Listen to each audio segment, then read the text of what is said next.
right. This is Father Time in Minneapolis, Minnesota, in a nor'easter on our way to LaGuardia. It's going to take us about 45 minutes to do this. I'll get up to close to altitude after we talk about everything we need to talk about. Then I'll beam us to final. Try to land at LaGuardia. I am no longer a 737-800 pilot. I was back in 2017. I'm actually presently on the 777, retire in September. Before I forget, please don't forget to subscribe. That'll help me a real lot. New to Microsoft Flight Simulator, new to YouTube, having a blast. I work hard on these things. Anything we're going to talk about, I'm going to have in the description underneath the video.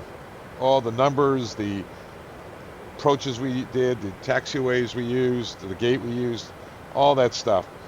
So put a lot of work into it. If you wouldn't mind giving me a subscribe, I certainly appreciate that. But we're going to talk about some of the things what we do during a de-icing thing. Guys, 737 pilots, please don't nitpick me. This is a general discussion, okay? There is one thing we do. We don't usually turn the engine ice window heat on to just prior to engine start, after engine start, probe heat after engine start. After you do your outside, you do that. Now, icing conditions, today's obvious, we have icing conditions, right? But normally it's 10 degrees Celsius, 50 degrees Fahrenheit or below, and visible moisture in any form, a fog with a visibility of 1 mile or less, rain, snow, ice crystals, operating out ramps with stuff on it like snow, slush, chunks of ice that might be ingested by the engines. That's icing conditions as defined by the FAA.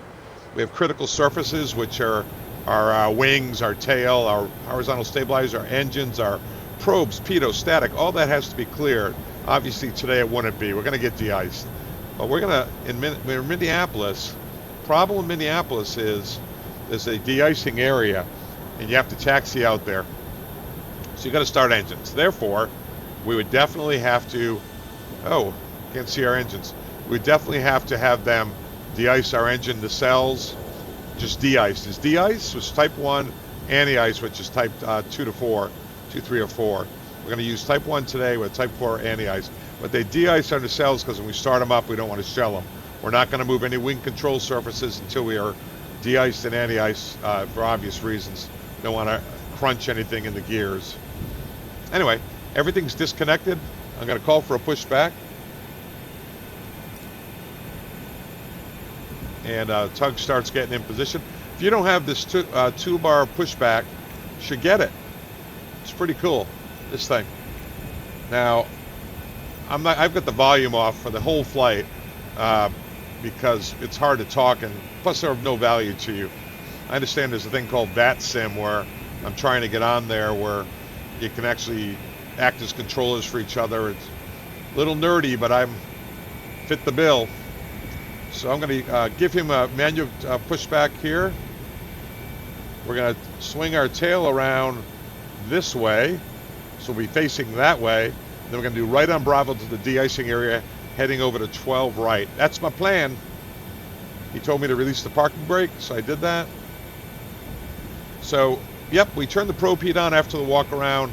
We're going to start the engines and get the engine ice on, taxi to the de-icing area. Now, whenever you're in a nor'easter, we're required to review all these procedures every year, and as any pilot can tell you, you get rusty on them. If you're in the U.S. or anywhere, usually you only see icing November to March. But if you fly internationally, it's kind of all year because if you go like to Buenos Aires, there's icing conditions in the summer because they're opposite seasons. We're clear to start, but and I'll just turn us on out here. Yeah, you got to get this thing, this 2-bar pushback. I really like it. There's a way to do a pre-planned pushback. To be honest with you, I don't know how to do it yet. Yeah, a lot of airlines, they de-ice at the gate, or you de-ice on the taxiway or just off the gate. Minneapolis, they do it at the end of the runway, which helps with your holdover time a lot. obvious reasons. You can much shorter taxi. When you de-ice at the gate, if you were to do that, maybe your holdover time is 45 minutes in heavy snow, and you can't get out there in time with a line out there. So it's really nice in Minneapolis. Quite the operation. Won't be able to simulate it today, but we're going to go to the area, park the brakes, and pretend there's de-icing trucks. The one thing PMDG has not done yet is put in de-icing trucks. Probably, knowing these guys, they probably are thinking of a way to do it. You guys should try this profile when I'm done. Sort of get just used to, I think that's Bravo up there. And he has cleared us to start.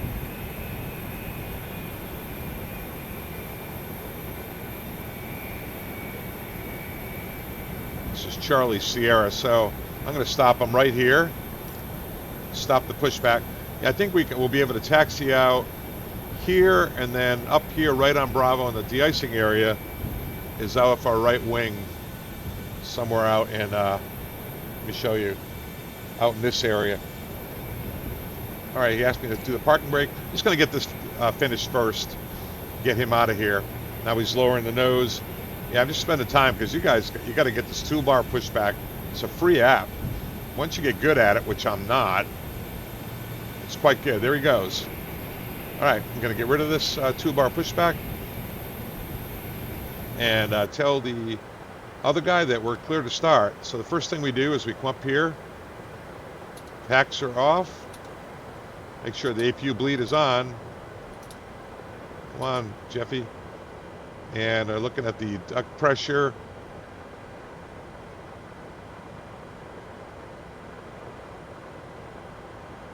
All right, with the start valve open, that should come up. APU bleed is on. And oh, by the way, we have to flash this guy out here. He's giving us a salute. And I'll tell the guy I have a salute. And let me see. Let's try to turn these bleeds off. Maybe that'll bring the pressure up. Packs are off, bleeds off. Now let's just try opening the start valve. Right engine first. Yeah, it's working. Huh. Okay. Got me, baby. All right, I should have put the engine page up here for start. Right here. Looking for 25%. And then we're going to bring the fuel lever up. Here's 25. Right fuel lever's up. 2468, right? We're going to get 20. This is an instructional video. It's just kind of what we be doing. Well, again, please don't nitpick me, 7.3 guys. I actually studied for several hours, practiced the pre-flight, did a bunch of things. I did due diligence. I'm just basically telling you what every airliner does, generally, to get this aircraft off the gate, off the airport. We talk about contaminated runways and holdover times and, you know, all that stuff. So looking for round 2 on the N1. This will come back to 4. See this little red dot? That's the tick mark. When that disappears, that engine start is complete. So 2, 4, around 60%. Oil gulp. Tick mark. Low oil pressure's light. Oil pressure's gone. Oil pressure lights out. Sometimes in cold, tick mark's gone, by the way. Sometimes in cold weather, it takes a while for the oil pressure and temperature to come up. All right, so we've started that engine. We can turn on this generator. There we go. And we want to turn on the engine ice, right? All right, let's start the left engine. Let's not do it with the wipers, though. Why don't we do it with this ignition?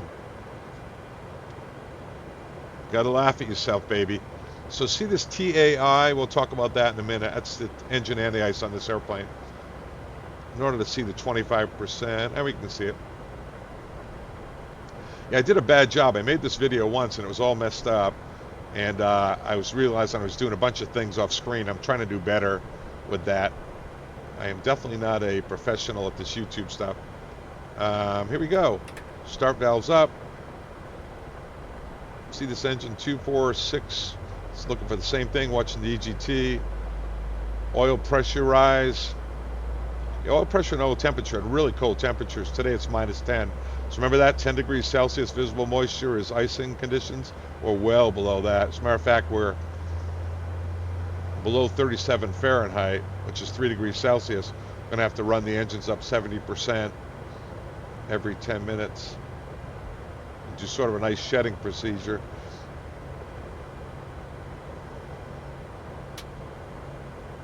Normally it's 70% N1 for 30 seconds every 30 minutes, but when it's freezing drizzle, rain, heavy snow, and the temperature's down around below 3 Celsius, it's 71% for 1 second at intervals of 10 minutes. It's ice shedding.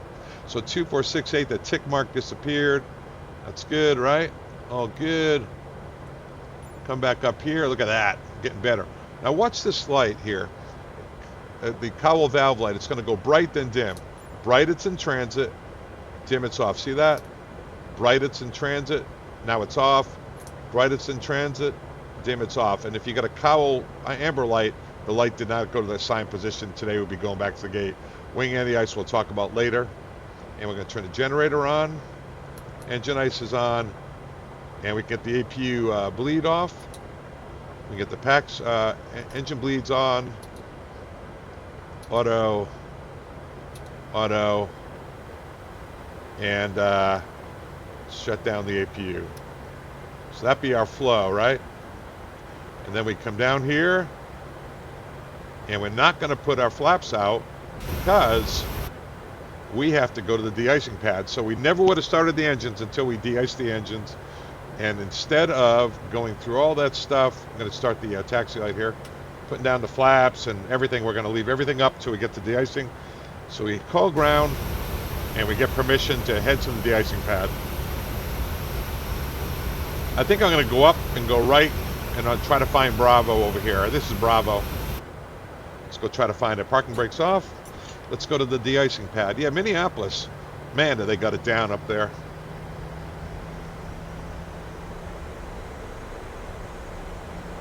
Yeah, guys. So yeah, I'm an airline pilot. Been doing a lot of flying my last 43 years between the Air Force and the airlines. I'll be done in September. I don't think I'm going to do another flying job. I might, but the right job would have to come along. I don't want to go to NetJets, or not that they take me, or do some 18 days a month thing. May do a little of this, a little of that. Maybe I'll drive a school bus. Same job, right? Just a lot slower, shorter customers. Now we're going to run over trucks and stuff on the way out here. It's some things you just got to do in the simulator. All right, so this is Bravo, and I was looking on the map, and once again, all the links. Look at this crazy guys. What guy's doing? I'll have all the stuff I'm talking about doing to the best of my ability on the in the narrative below. All right, let's go see if this is the one. Yeah, I love the Minneapolis. I only went up here a couple of times when I went to the 7.3. What I did is I was on the 7.6, the captain, for 15 years, and I got tired of all the international drama. Come on, buddy. You know what, guys? There we go.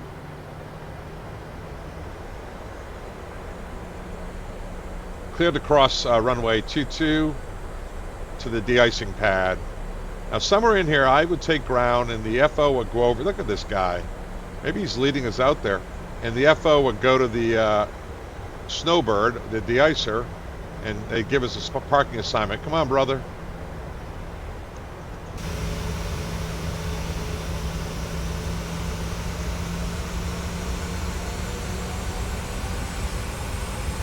Guys, you're not going to believe this. There he goes.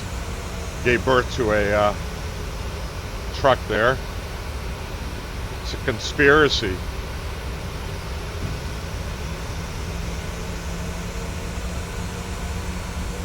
Another standoff. Let's get a better view of this one.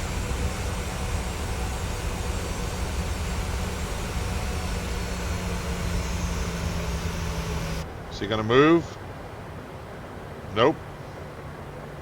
All right, come on, brother. Let's go.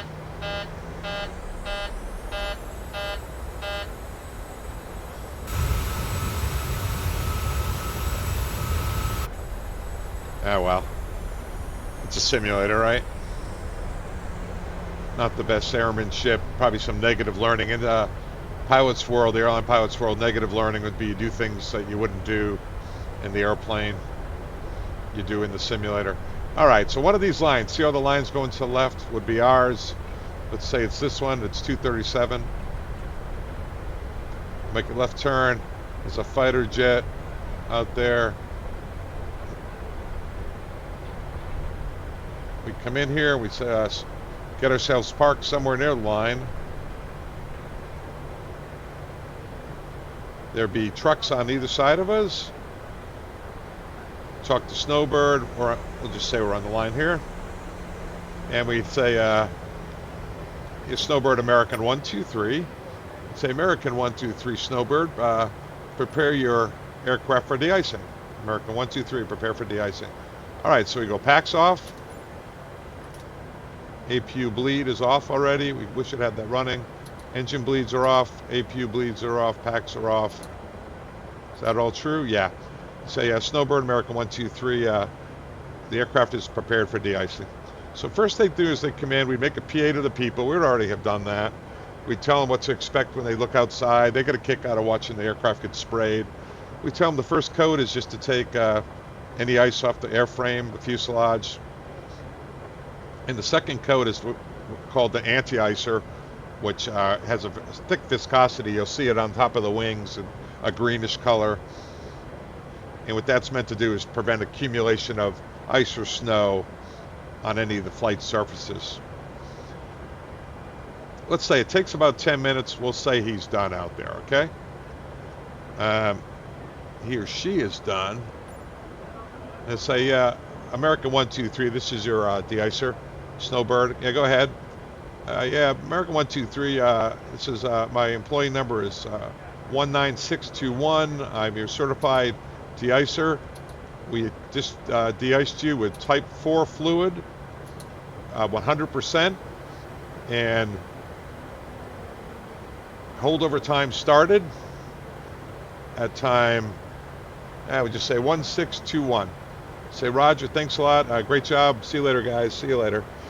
He's off. So now the FO over here in his iPad, or her iPad, on the Icing app, is putting in the holdover time that it started, the type of fluid it was, and our clock starts ticking down. There's going to be two numbers.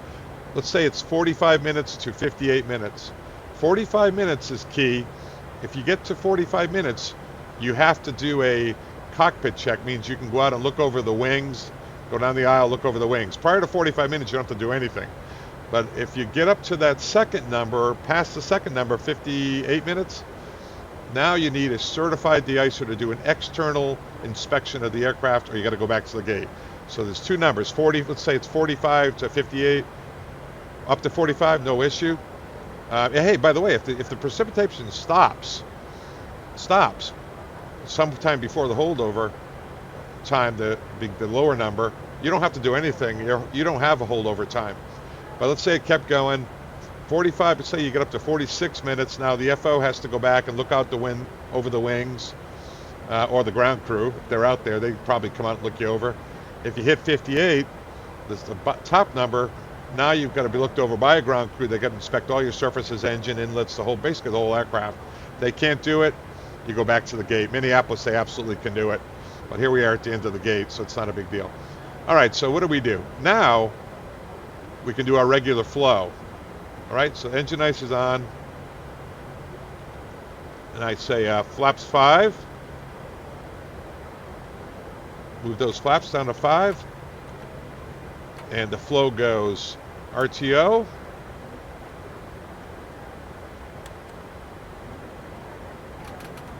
Spoilers are armed. How do you know they're armed? You know what? I don't think I armed them.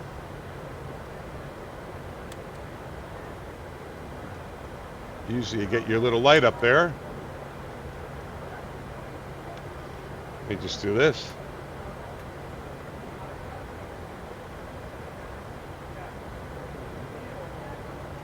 And the flaps, just they're down to 10, so I got to get those back up to 5.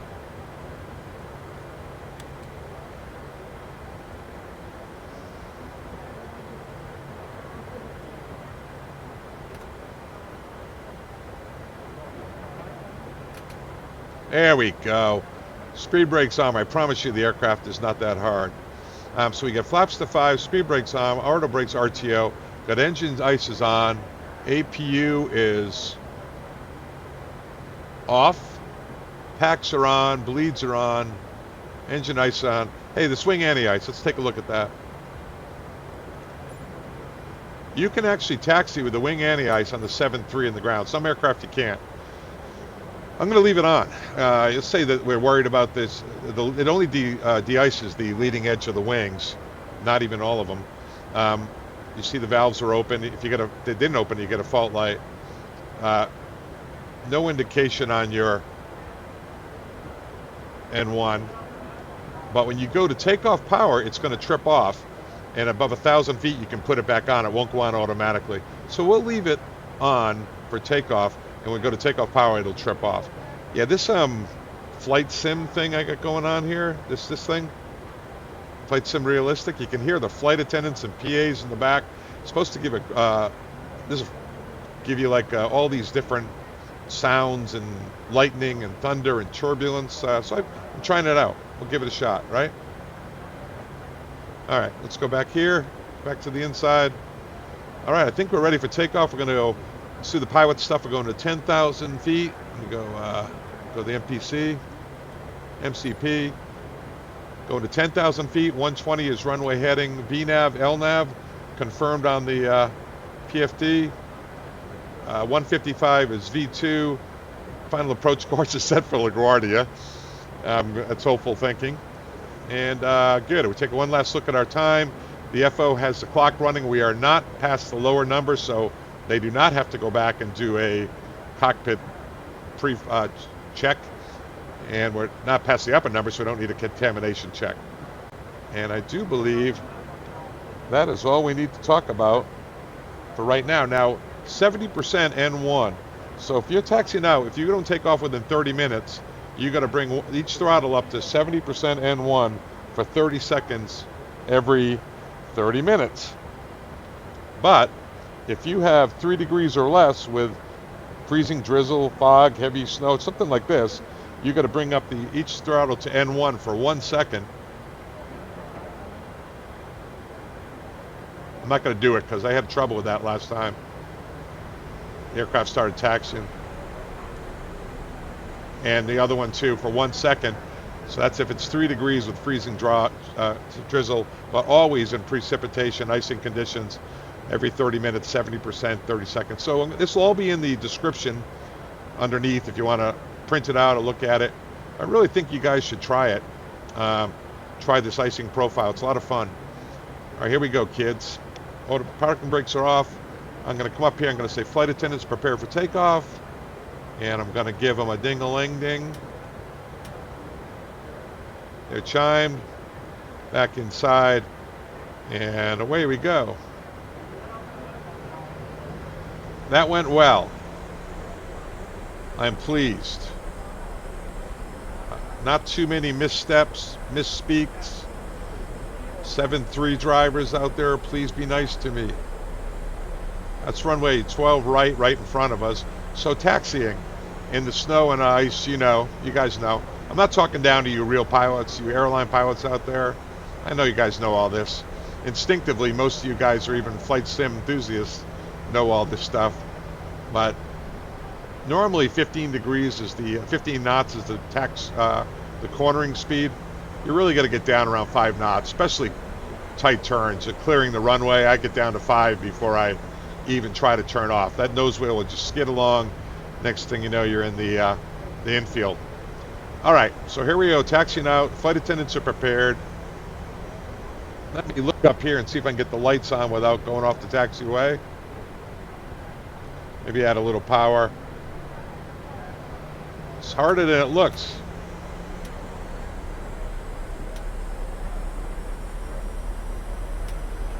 All right, guys, pay no attention to that stuff here. Here we go. Lights are on. Before takeoff checklist is complete. Woohoo!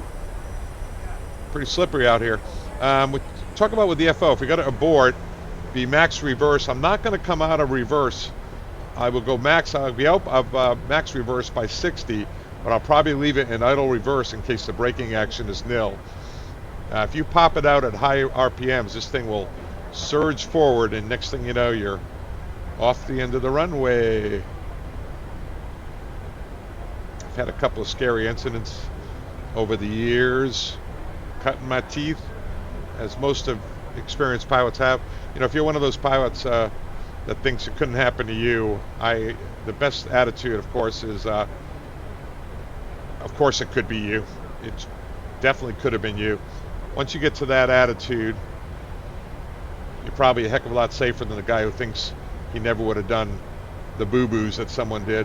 All right, we're cleared into position. Finals cleared. We tell tower we're going to need 30 seconds in position. We would have told them that long ago, because that can tie up the runway. Reason is we got to do an engine ice check to shed any kind of ice.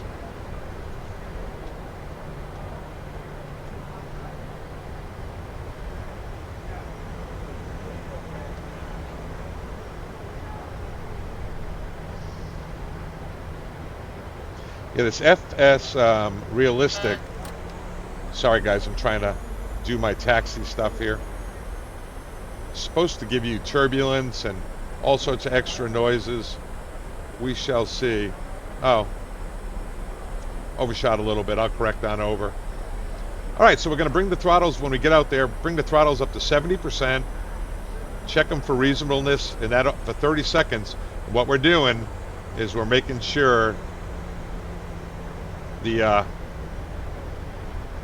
if there's any ice accumulation on the blades, it gets kind of shed. It's almost a shedding procedure. I want to show you something to remind you of what we talked about earlier. So wing anti-ice, we usually turn it off. You can see that it's on. That'll be off after we take off. When we go to take off power, it pops off. Actually, let's do it. I'll show it to you.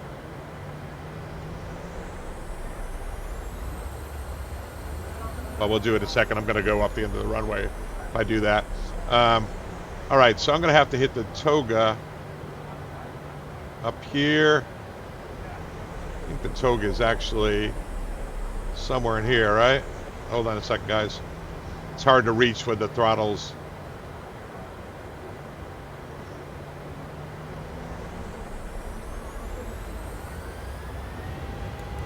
There we go. We're toga in it. All right, center line. Your speed alive. We never did talk about contaminated runways, but that would really lower our V1 if we had snow slush on the runway. Acceleration check's good. Very important in this kind of weather. If we go to abort, we're going to use max reverse. We won't come out of idle till we stop. V1. Okay. We're going. Here we go, right up in the command bars. Positive rate of climb. You're up.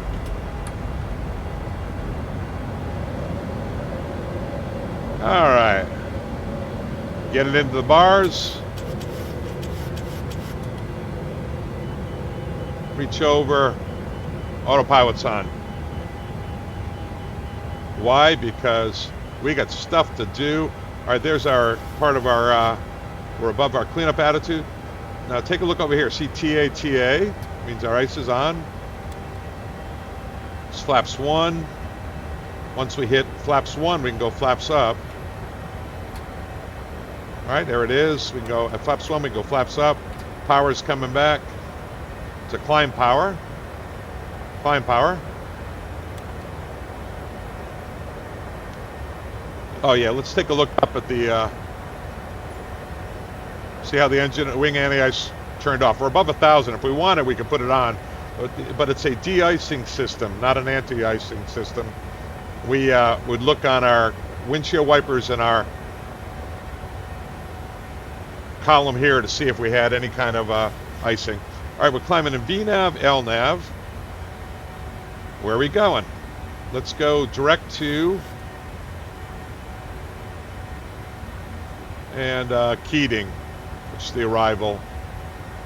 Direct to Keating, how does that look? Looks good. VNav and LNav at direct to Keating for the arrival. So after takeoff checklist, flow, auto brakes are off, spoiler lever's down, that's down, engine ice is on, APU secured. After takeoff, climb checks complete. Flaps are up, by the way, gears up. Oh, and the gear on the 7.3, of course, put that in the neutral position. Again, ancestor worship. Southwest was the launch company for this guy. Sorry, Southwest guys. I doubt you're watching anyway. And all these overhead switches. This came out the same year as this 777 with push button switches, all automatic. Southwest wanted these on it so they could all have a common type rating. It's true. Okay, now once we're above the clouds, we can turn off the engine ice. Let's go overhead lower. Engine ice. I'm very proud of myself with the view. I'm using this camera thing here to do things. Very, very pleased. Very pleased. All right, so we're navigating the LaGuardia. We're not going to get there. We are going to get there, but we're going to freeze. So I want to talk about some things on the ground. So we de-iced the engine before we push back, so we could start engines, taxi to the icing pad.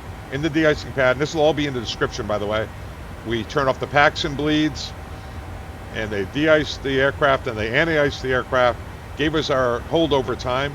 We didn't need to do a cockpit inspection because we didn't reach the bottom number of the holdover, and we didn't need to do an exterior contamination check because we didn't reach the top number. I would say we're cleared all the way up to 35,000. Let me give you a view of that.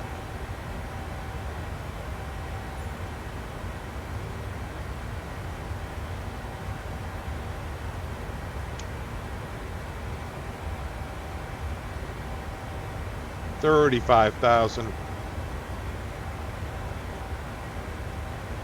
All right, that's a speed and altitude intervene if it had leveled. Now we're accelerating to 215 on our way to LaGuardia. Match up the heading bug, LNAV, VNAV. Okay, we turned on the engine ice. We talked about 70% every 30 minutes for 30 seconds, unless it's 3 degrees with visible moisture like sleet, drizzle. In that case, it's 70% for shedding position for 1 second every 10 minutes on each engine, one at a time. Talk about contaminated runways. If you get a contaminated runway, you need data for it. Let's say it's of a 1/4 inch contaminated runway that has standing water, slush, wet snow deep than 1/8 of an inch, and 25% or more of the required field length. So let's say your required field length was 7,000 feet, 25% or more of that contaminated with snow or slush, you would have to get contaminated data, which lowers your V1. If you're doing contaminated data, you are not allowed to do have a tailwind, do a decreased, you have to do max power. It can be a TO1, TO2, 24K or 22K, but not reduce assumed temp on top of that. You've got to have both your thrust inverses, and you can't do improved performance. Not going to get into that. And you're not authorized to take off with hardened chunks of snow or ice for obvious reasons. It will thaw out your engines and hurt your airframe. And you can't use the QRH speeds that are in the FMC. So that's a contaminated runway. You're not able to call that up in your box. You got to get dispatch to send that to you. The problem is if you get that V1 down real low, it might get below min control, and that'll be your bottom speed. There's a min controlled airspeed under which you wouldn't have enough rudder effectiveness to control the airplane in the event of a abort. So you go down to a certain amount, but let's say your V1 with a min control went all the way down to 100 knots, 105 knots, V1, that's below your minimum control speed, so you'd have to raise it up. Anyway, that's that. There's certain amounts of snow that you can't take off in, and I'm trying to recall it. That's the same for every aircraft. Do I have it here?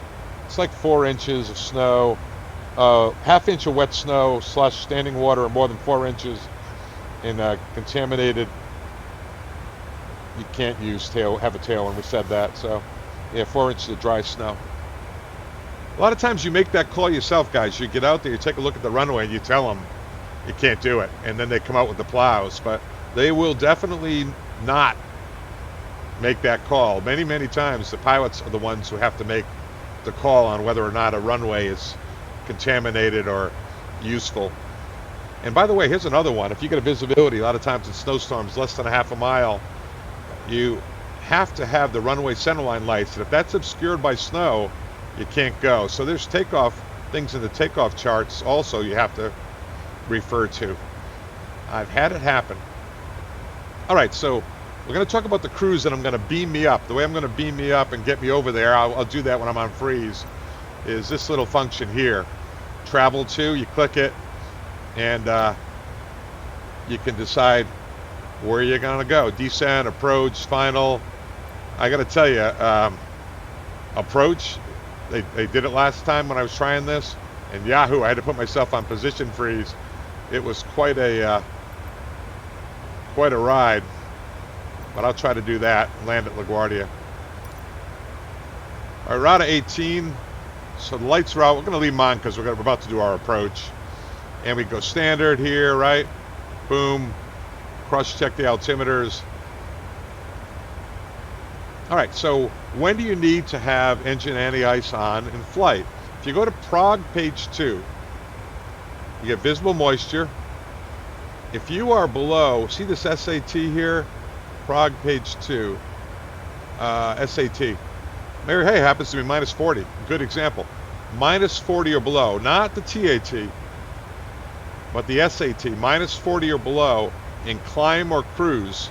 You don't need to have ice on, even if you're in visible moisture. Minus 40 or colder is minus 41 in visible moisture, climb and cruise. But on descent, disregard that. You got to have it on if you're less than 10 degrees on the TAT. All right, I'm going to get myself set up for the ILS on runway 4, just because when I beam myself up, I'm going to be busy, and I'm going to get myself beamed ahead. On the descent, if you encounter icing, there are ice shedding procedures. This will all be in the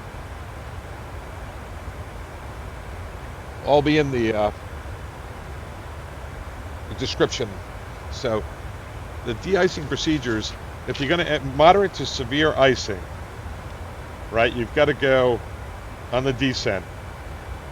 You've got to go, what is it, 80% for 1 second? Is that clear? Let me see here. This is unique to this airplane. Oh, by the way, we're going to be using a flaps 15 ref speed. If you've had engine or wing anti-ice on the approach, you have to use flaps 15 in here. I might not have time to explain this. Flaps 15 approach plus 10. Yikes. And if you take a look, that's 174. If you take a look down here, I'm going to have to go flaps 30 to do that. Right? I'm supposed to go flaps 40 max brakes. But we'll see. I might be able to go 40 and do 162. And that's because your aerodynamics, if you were involved at icing, might have changed, and you're trying to give you as much margin as possible. Yeah, that descent, yeah, ice shedding. I do believe it's, you take each engine up, and you're moderate to severe icing. Number one thing is descend and get the heck out of it somewhere. You got to go to 80% for 5 seconds. No, you got to go 80% every 15 minutes. 1 second at 80%. So you basically bring it up to 80%, bring it right back 1 second every 15 minutes in moderate to severe icing. Hopefully you wouldn't be in there. That's ice shedding. If the 80% doesn't stop the vibration, you go slowly to 45 for 5 seconds, then 80%, and bring it right back. And hopefully that works. One more note for the cruise, above 35,000, wing anti-ice may cause a bleed trip, and holding with the leading edge and flaps extended in icing conditions is not allowed. Holding with leading edge and flaps extended in icing condition is not allowed. Flaps 40 for slippery runways, we'll be using that at LaGuardia. Max auto brakes, a firm touchdown in the zone is better than a grease job. That's no problem for me. firm touchdown is my specialty. Do not come out of reverse at high RPM and idle until taxi speed. You can use max reverse until idle if its braking action's nil. Problem with using max reverse is you will fart out the engine if it's contaminated, but that's not your priority. Your priority is to stop the airplane. So I tried to use idle reverse until 5 or 6 knots before I turn off. As I mentioned, if you used engine ice on landing, wing any ice was used during the flight, or icing encountered during the flight, you and it's 10 degrees. VREF ice is VREF 15 plus 10. It's fast. This airplane's fast enough. Okay, I'm going to pause this right there as we climb up to 35,000. As you can see, present time is 18:15 It's saying we're going to land at 20:47, so about 2 hours. Don't have time to do that, do we, kids? So let's do this. Let me put us on pause, and I'll go back and see if I can get us stabilized on final, and I'll come back and get you guys. All right? Miss you already. Love you. Bye-bye. All right. I am on position freeze. Yikes. This drops you off. First of all, we're on 31, not where I want it to be. It's quite the, take a look where I am. Well above the glide path. I was 280 knots when it took me off freeze. So I got the autopilot off. I'm going to try to come down and grab the glide slope. I have no idea what the weather is. Let's go down here. And there go the auto throttles. They're going crazy. So naturally, go around, guys. Pull up. Sink brake. Well, we're going to simulate the landing here. There we go. 200 feet. We're unstable. We go around, but... Pull up. Sink brake. Nope. Here we go. Sink brake. I don't know why we do this. Sink brake. Gotta have the lights at 100. Minimums.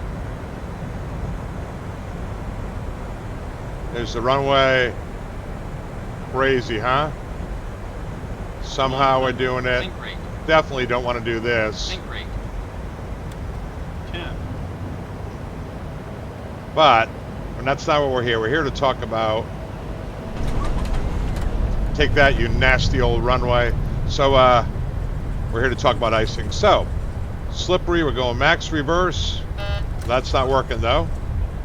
So we're going to get on the brakes. So reverse isn't working either. Just a lot of simisms here. We would stay in reverse until we were idle reverse, so we were 5 knots to turn off the runway. What you do is keep a little bit of light pressure forward on the stick. So, you know what? I'm not doing this whole thing over again. No, I'm not. I'm not. So it'd be a right-hand turn off, right back to the gate. Big things, guys, is we bring the flaps up to 15 and leave them out for the inspection. We'd leave the engine ice on. And when you're on the ground, don't forget, you still have those 70% every 30 minutes for 30 seconds. And if it's drizzle, freezing drizzle every 10 minutes for 70, you have to bring it up to 70% for ice shedding if you got freezing drizzle. So we definitely want to leave the flaps at 15. So we go spoilers up, flaps up after landing checklist. We do all our flow, but leave the flaps at 15, engine ice on. Don't forget your ice shedding if it takes you a while to get to the gate. And yeah, so what I tried to do is beam myself onto final. It put me at 1,000 feet, 280 knots on position freeze. So it took me a while to get stabilized and the auto throttles went crazy. But you know what? We landed. That's a good enough demonstration, obviously, as pilots. We would have gone around. But anyway, that was fun. Hope you guys learned something. Please don't forget to subscribe and like. Everything I've talked about, all that blabbing I did, is in the description below the video. And try to do it. You'll definitely do better, especially if you fly the whole flight. You'll be stable on final. And yeah, this FS Realistic, real noisy with flight attendants talking and all sorts of funny noises. Does a nice job though. And anyway, Father Time is out. Appreciate you guys.